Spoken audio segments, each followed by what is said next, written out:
ನಾನು ಸೌಜನ್ಯ. ನೀವು ಮರ್ತಿರಬಹುದು ನನ್ನನ್ನ.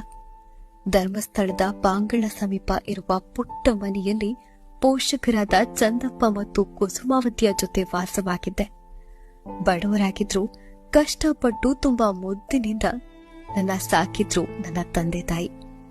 ನನ್ನಮ್ಮ ಮನೆ ಕೆಲಸ ಮುಗಿಸಿ ಸುಸ್ತಾಗಿ ಕೂತಾಗ ಆಕೆಯ ಮಡಿಲಲ್ಲಿ ತಲೆಯಿಟ್ಟು ಮಲಗಿ, ಅಮ್ಮ, ನಾನು ಬೇಗ ದೊಡ್ಡವಳಾಗಿ ಕಲಿತು ಚೆನ್ನಾಗಿ ಸಂಪಾದಿಸಿ ನಿಮ್ಮನ್ನ ಚೆನ್ನಾಗಿ ನೋಡ್ಕೊಳ್ತೇನೆ.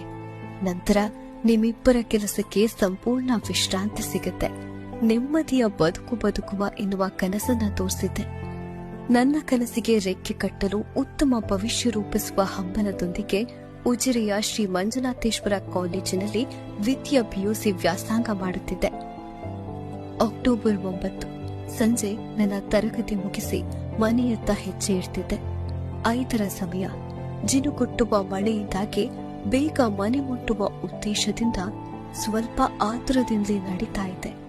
ಆದ್ರೆ ಮನುಷ್ಯ ಜಾತಿಗೆ ಕಳಂಕವಾದ ಕೆಲ ದುಷ್ಟರು ತನ್ನ ನೀಚ ಕಾಮದೃಷ್ಟಿಯನ್ನ ತೀರಿಸಲು ನನ್ನ ದೇಹವನ್ನ ಉಪಯೋಗಿಸಿದ್ರು. ನನ್ನಲ್ಲಿದ್ದ ಅಲ್ಪ ಶಕ್ತಿಯಿಂದ ಉಸಿರಿರುವವರೆಗೂ ಹೋರಾಡಿದೆ. ನೋವಿನಿಂದ ಚೀರಾಡಿದೆ. ಕೈ ಮುಗಿದು ಬೇಡಿದೆ. ನನ್ನ ಧ್ವನಿ, ನನ್ನ ಕಣ್ಣೀರು, ನನ್ನ ನೋವಿಗೆ